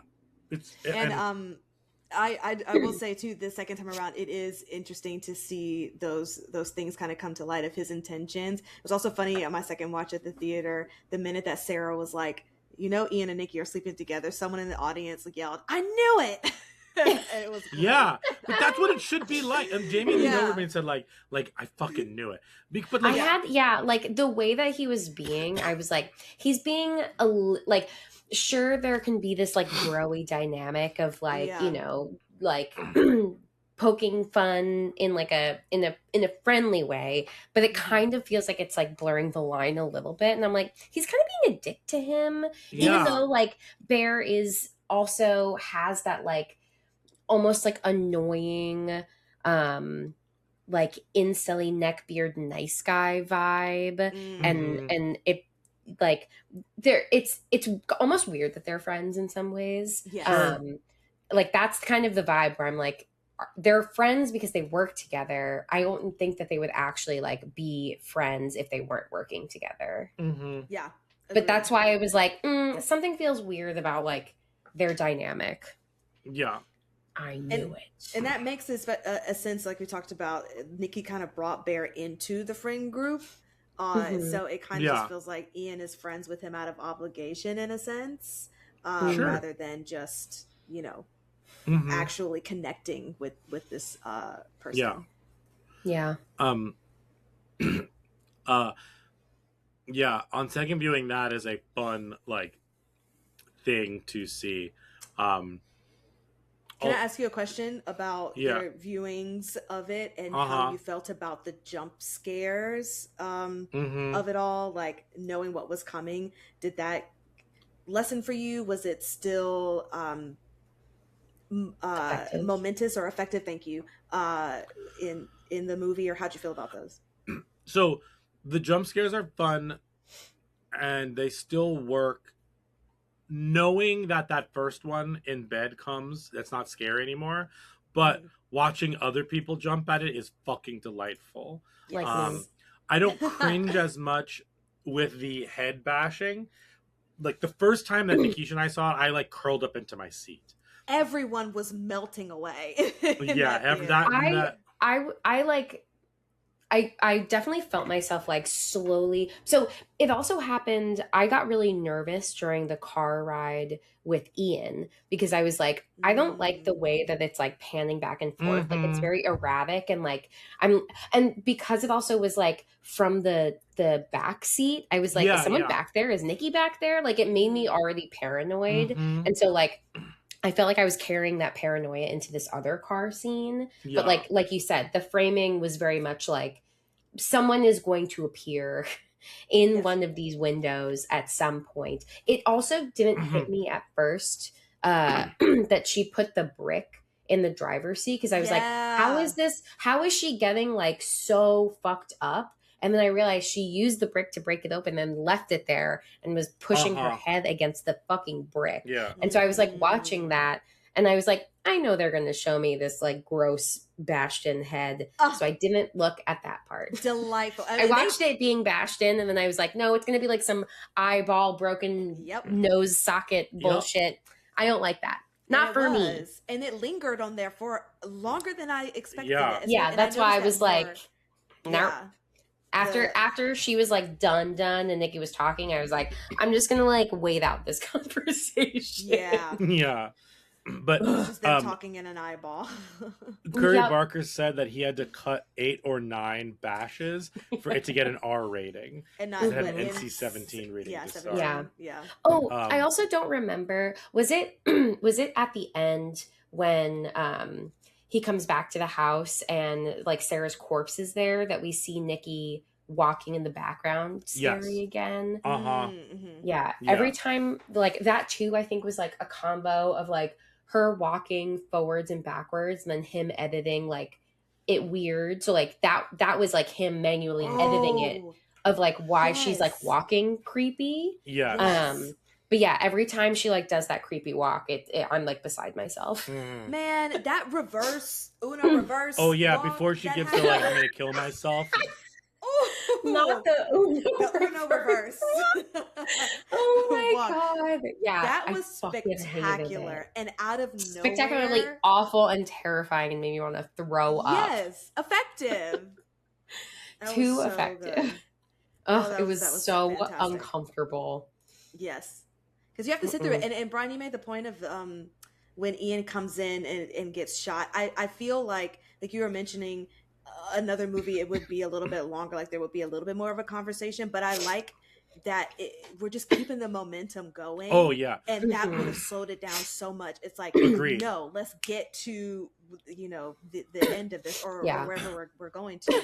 Plus the tension's already like so like the buildup is already like top that I feel like it was just like it needed to kind of keep going and like follow that momentum. Yeah, like the build of this movie is incredible. It still works all 4 times, and the Ian headshot is what is the best part of the build, because you're building, and then you think you're gonna get like you think you're gonna get a breather from it. That's what it is. What he's doing is he's taking these tropes and he's throwing them into the wind, because so now he's using what we expect from a horror movie against us. You think you're going to get a breath because Ian's knocking on the door, but you don't. It's just like, it's like the Velocicoaster where you think it's going to stop halfway through, but it actually goes faster. Like that's exactly, and like you keep going and going. And this guy and his Velocicoaster. I love the Velocicoaster. It's a cool coaster. But yeah. So on 4th viewing, it's still incredibly effective because you just notice everything more. It gels a lot more, the whole thing. And I think a lot of the themes really come through in terms of this idea of agency and autonomy, this idea of consent, this idea of like, the limerence. It's not even be careful what you wish for. It's also about like earning something, like getting what's coming to you because you haven't earned that thing. You know what I mean? There's so much of that. And I just think that this is a very deeply thematic film. And yeah, this movie plot wise and acting wise is doing everything in its power to keep you on Bear's side. Even after he's always the villain, but even after the very like villain turn, when he like decides to go see Sarah as opposed to deal with the Nikki situation, you're still on his side in the car because like that is a charming scene. You know what I mean? Like you still have in the back of your head that like this is a monster man, but like it's still a charming fucking scene. And I think Indy is amazing in this movie, truly one of the best. But I think that Michael Johnson is doing something very underrated because he makes you like this monster of a character the whole time. Really, well. Speak for yourself, man. Until you're not supposed to, if you will. No. You know what I mean? I feel like every time that he's like, you need to stop being weird, is like him having to potentially confront the reality and him choosing not to. And it pisses me off every single time. And that makes me not like him, because like the thing that he's not getting the reality. He's getting the fake version. Obviously not the idealized version. It's like the opposite of idealized. Yeah. But like, because he's so desperate to keep any version of her, that he will put up with it. But for me, every time he's like, stop doing something weird, it grosses me out more, because it's not fitting into his like perspective of like his version of what this relationship is supposed to be for him, only for him. Not, he doesn't give a shit about her. Yeah. We also never, this is like a quick thing, but when they're having sex, like it is clear that like he finishes. When they're having sex, she's like looking off somewhere else. Like she is not engaged. Even as like Freaky Nikki, she's not engaged with him at all. Nope. Yeah. And clearly there is no, like, we don't see anything about him trying to pleasure her at any point in this movie. So I also just wanted to put that out there as well. I guess also what I'm trying to say in addition to that is like, the movie is still watchable even when we're not when we think he's doing yucky, icky things. Oh yeah, no, for sure. Does that make sense? I think also because like people want to see like what's going to happen to him. Sure, but there's sometimes in movies where the main dash cam. Oh yeah, where you're just like, I can't wait for something terrible to happen. Not even that, but like I can't like you. It's so hard to watch because nobody is likable. Yes. And it's so the balance of being able to root enough for someone to get to the end so they can get their comeuppance. Their comeuppance. Their muffins. Like, yeah, their muffin. They get their muffins. Yes. But yeah, this movie is fucking incredible, and I really, yeah. I just want to like circle back to, because you've mentioned it a couple of times, just the consent of it all, and then what Jamie's talking about, because that sex scene was so disturbing to me, because all I am looking at is her checked out of a situation. Yeah, but vocally checked in, if you will. Even still, I can't remember what she was saying, because it was like oh yeah, moaning, great, yeah, but like in such like not engaged. Yeah, it wasn't engaged, but it did. I remember it having like a little bit more personality than her face did. I'm not saying it was fully engaged. Yeah, well, just with that, it's just talking about consent in general, because Jamie, you were kind of going into it, but I would love for you to keep elaborating on how you feel this movie presents consent, because of the scenes that we were talking about, but also because there's some discourse too on the internet about like Nikki being the villain and not Bear at all, and like Bear just being a guy that just got with a crazy girl. I wonder, who are the people on the internet writing reviews saying that he's a victim and she's the bad guy? Yes, exactly.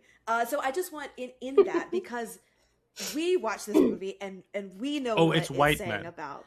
I'm sure it's white young men. What? Yeah, I know. God damn what? it. Oh my God. But it's like, you know, do you feel like how they saw it might have been a result of, because it's in the horror movie genre, that message might have gotten muddled?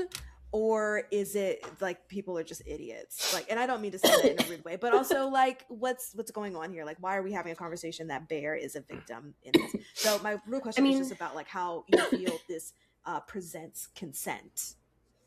Yeah, something that comes up a lot with consent is like, when somebody is not able, like, when is somebody not able to give consent anymore? If they are like under the influence, if at any point they like retract consent. Like you can give consent and like start something, and then you can say like, actually, no, I want to stop. Like there are so many, and then like somebody's still like pressuring and like pursuing it. I think like within this dynamic, I kind of view it as like, you know, we're not getting like conscious Nikki who has the like autonomy to say, no, I don't want this. Like this is not that. And like also like at the point that he has to reckon with that when she's like, you know, we haven't been, when it's her and she's like, we haven't been together. Like, Right. you know, him being faced with this reality of like, I don't know who you think you've been like, you know, having a relationship with, but like, it hasn't been me reciprocating this. It's like someone else, you know, it's like not in my control. And like, I do wonder, maybe some of it is like people are dumb. And so it's like taking it at face value of like, this character is doing scary things to another character who doesn't want scary things to be happening to them. But as we talk about all the time, like everything is political, right? Like art is political, horror is political. Like there are messages that are being told through this film and through all of these themes, and it's more than just like, ooh, scary girl is scaring boy, you know, like it's a little bit more than that. But I think it's kind of like I think that there's something to the privilege of like watching a film and walking away with a completely different like perspective than the one that the film is like setting out to do. It reminds me of like Barbarian.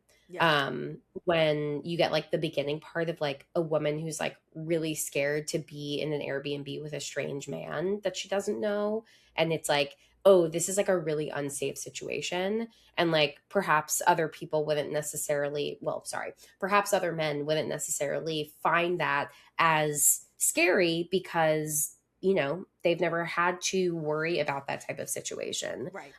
Speaking generally, but also trying to make a point about privilege. And so like, you know, do men potentially miss the mark of like the lack of consent happening here because they're just seeing a man being tormented by a woman, or, you know, like just not able to understand that like she is the one who is being victimized, who has no control and autonomy over her body and can't communicate and can't do anything. And, you know, whether or not he's getting what he wants, like it doesn't matter because like he's still in control of the situation. He's still choosing to like commit to this regardless of the fact that he's not even necessarily getting exactly what he wants. But because he's like denying that reality, he's just going on with it because at least he still gets like a part of some her. of her. Yes. Yeah, exactly. Yeah. Which is like, again, this like sense of ownership and entitlement to her, which feels very much like the nice guy thing, right? It's like, oh, I've always been such a nice guy to you. Like I deserve, you know, I deserve something. Yes. And that's very much like that entitlement is like, you know, what's coming across in this movie, that like she is the victim of his entitlement and his disregard for her, this like person that he's put on this pedestal is not really her. And because they never have like a real true conversation from each of their actual perspectives, like it will never be reciprocal. Yeah. And I love that point because it also brings out what we were talking about with limerence and how that plays a factor into how you perceive someone. Because if he really actually loved her or had like a connection with her, we would hope that when he realizes this is not actually her, he would do something about it. But because like we talked about the ownership of it, it's like at least I can have a piece of her, and that's better than Yeah. nothing. Then everything Yeah. else goes out the window, and then it's like, well, then Mm-hmm. you don't love her, you don't even like her, you just want to Yeah. be, you just want this body next to you, And- that seemingly gives you attention, like, and that's all that you want. And like, one, I think that media literacy is down regardless, so I think that is definitely a part of it too. Yes. But Yes. also, I think because Bear is the main character in this movie, there's like a certain predetermined feeling you have for this character, especially if you're relating to him as like a male watching this movie. But also, there's another version of this movie where like Jack Quaid plays this role. Oh my And god. it's like, because like another version of Bear is the Jack Quaid character from Companion. Exactly. You know what Yeah. I mean? Exactly. And there are so many different versions of this movie, and by that I mean he makes the wish, and the rest of the movie is him trying to figure out a cure for it, not taking advantage of her, but realizing like, I made this mistake and I need to correct it. That like he travels to the One Wish Willow address. Like there's that what do we call that, the like Stop the Curse movie, like Smile or Yes. something like that. Mhm, Then there's mhm. another version of this movie where the Nikki character starts to like become Megan, where like she's now trying to like kill everybody. Like it becomes a slasher movie much earlier than this movie does. You know what I mean? There's so many versions of this movie that are just the tropes that we're used to. And this movie is taking all those tropes and throwing it out the window and doing something new with a trope that we are so used to. And I think that like because of our media literacy, a lot of people lose what this movie is actually trying to say and do, because we're so used to this type of movie doing or saying the same exact thing over and over again.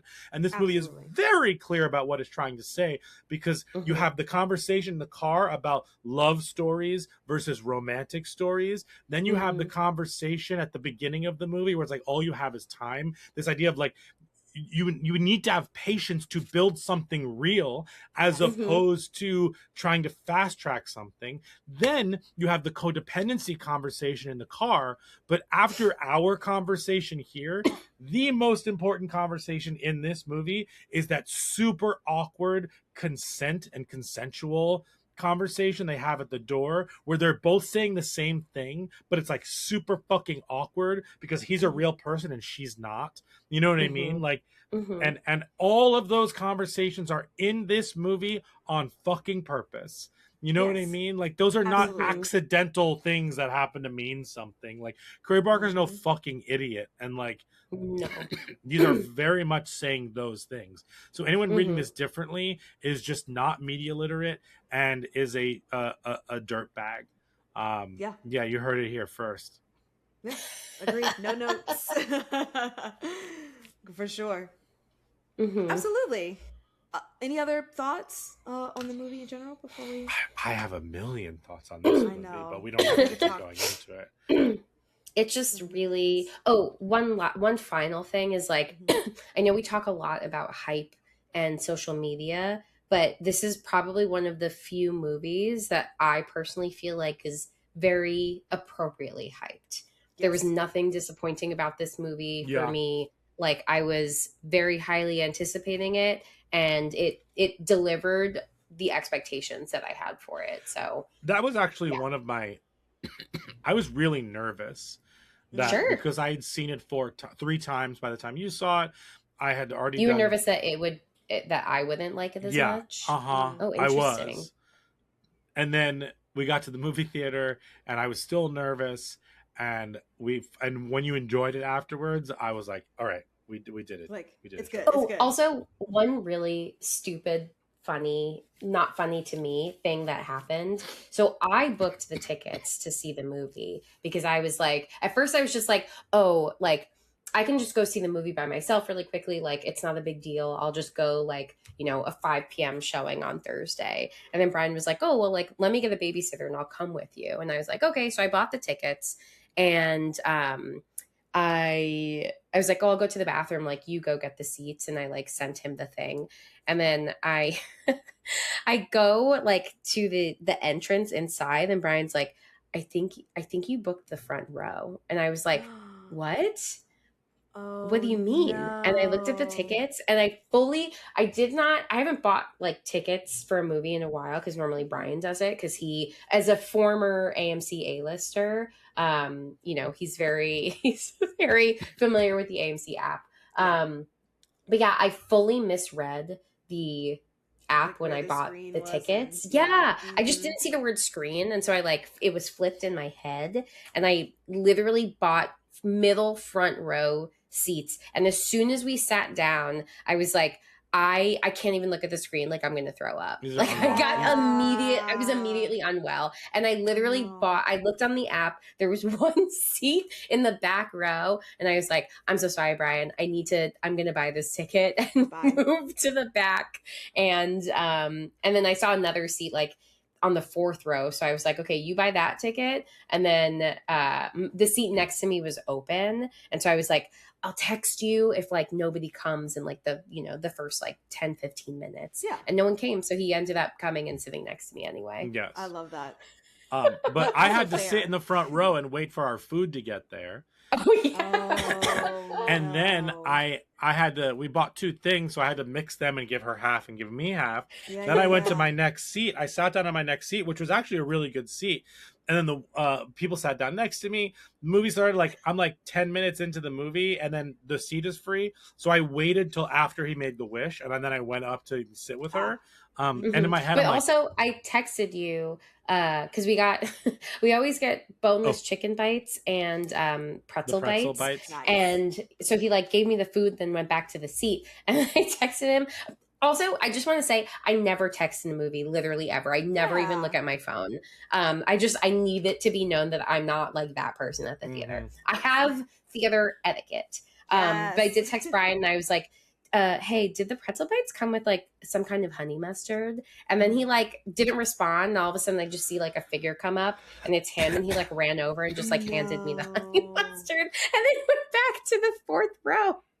I would have jumped in my seat. Like, what is happening? And then, well, here's the thing. Going back to I was our like, oh no, the person who's sitting here is here. And I was like, oh no, it's no. Brian here with honey mustard. Yeah, but I'm also thinking like when I left to go to sit next to her, I'm like, oh my god, did the people I sat next to wonder where I went? And then two, do they think that I'm like, a movie about like a crazy girlfriend? Like, no thanks. Yeah, it's like, I'm out. like, am Bye. I the fucking bro who like is media Oh, illiterate? no. But yeah, that's amazing. That was our experience, which is really fucking funny. But understandable on the app because end. it is flipped. And Yes, it's confusing. Make it clearer. Sorry. Sorry, I'm tired sometimes when I, go on my phone. Yes. I love it. Amazing. Well, should we Rotten Tomato this? It's the Rotten Tomatoes game. Yeah, let's Rotten Tomato it. Tomatoes. What do you think this has on Rotten Tomatoes? It has to be in the 90s. Yeah. I'm going to say 93. That was the number in my brain. So I'll say 96. 94 for both. Damn. Taking an icky conceit and twisting it to deviously crowd-pleasing ends, Obsession is dauntingly disturbing while also skillfully amusing and thrilling. Yeah. Yeah. Yeah. It takes a concept we know and gives it all the good sauce to make it enjoyable. Yep. Love it. All right. What does this have on Letterboxd? Again, it's out of 5 with bullet points, with decimal points. Jamie, you go first this time. I think it's in the 4s. So 4. I'm going to go 4.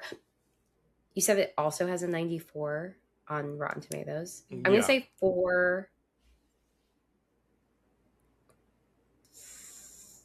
Oh man, do I go bold? I'm going to say 4.6.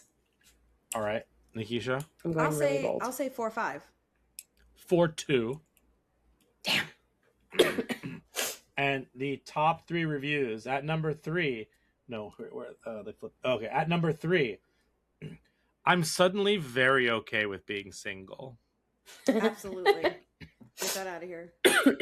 At number 2, nobody take this in any way, but Bear looks exactly like if Dave Franco and Charlie Kirk had a baby. Shut up. I did see that. Wow. So That's a funny. great Wow. Okay. one. And the number 1 review is, men love the idea of a manic pixie dream girl until she's actually manic. Yep. That part. That Amazing. part. Yep. Great. Should we do the 4 S's? Yes. Yeses. Oh, you didn't read any of our friends' Reviews. Oh yeah, they're Reviews. all. Yeah, let's see what we have here. like Emos where Jamie posted something. I mean, That's great, Jamie. All right. So maybe you want to like look at it like that. Let's see what they say. Okay, we Nikki, have. where's yours? I do have one because mine was stay. That's Oh. Because I didn't want to spoil it, so I just put that. Yeah, that's fair. Some of these are long, Okay, you don't have to read the long ones. but Just Jamie's. oh my god, there's so many. I mean, everyone saw this movie. Yeah.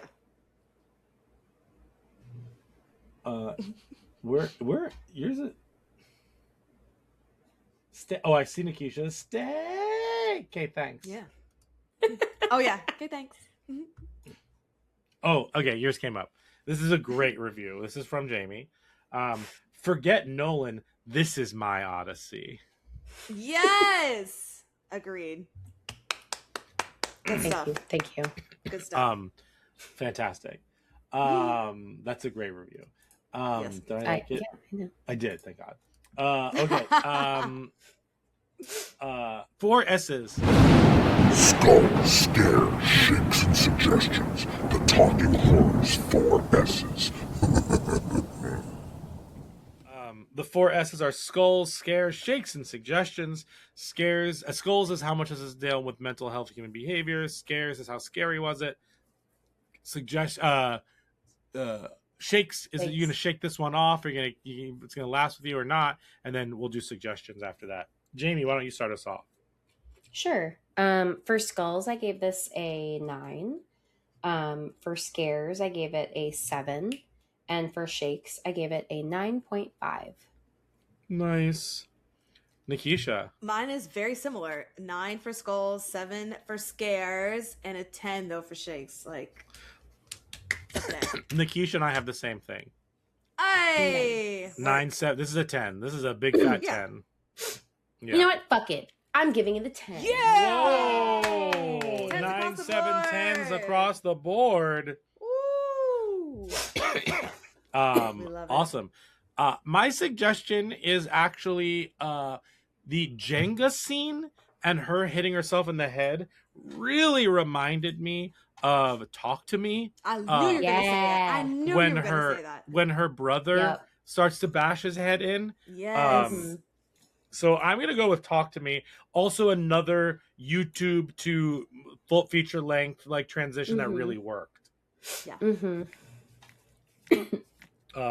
Nikisha, you want to go next? Yeah. You know, we talked about companion, which I feel like works well with this, but also like for the codependency together. But Sure. I actually want to suggest a movie that when I was watching this at the Alamo Drafthouse and they had like little interview clips with everyone, Curry Barker I think they just asked him what his favorite movie is right now, and he suggested a Spanish horror film from 2022 called Coffee Table that he feels like went under the radar. But Coffee Table is fucked up. Nuts, yes, as far as like gore and things. So I just want to suggest that as something that is in his world, in his mind that he. Yeah. Coffee Table's great. It's Spanish, right? Yeah. You said, yeah. Now Jamie. I'm like, I gotta look at that.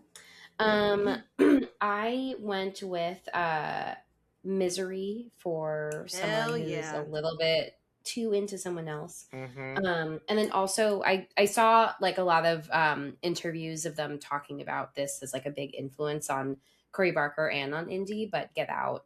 Of course. You know, he talked a lot about Jordan Peele's influence, also from the like comedy to horror pipeline. Sure. And then Indy was talking about like all the prep work that she did for this and all the movies that she was watching. And in particular, her delivery of at the dining scene where she's like, no, and like that whole thing is very much giving Get Out when the woman is doing the same exact thing, delivering it almost in the same exact way. Yeah. Very unsettling. Oh, also shout out to the people we sat next to. They were very nice, and I think if you really remembered who we are and knew who this podcast was, hi. If you didn't, what's up? Yeah, maybe, but they were really nice afterwards. We talked to them for a little bit. Love that. Yay. Cool. Well, that wraps up our episode of Obsession. What a great time. Hope you guys had a great time listening. You can follow us on the socials, Instagram and TikTok at Talk Horror Pod. And producer Brian, where can they listen to us? You can listen to us wherever you get podcasts. So on YouTube, hi YouTube. You can also find us on that thing called Spotify and that thing called Apple Podcasts. Rate and review us there. 5 stars, please. And thank you. Why you so obsessed with me? Boy. I was gonna say. I thought we were having a nice time. I thought we were having a nice date. And then, oh man. Oh god. Great this movie. Is too many to count. All right. This thanks, movie is guys. fucking amazing. All right. Bye everyone. Bye. Bye.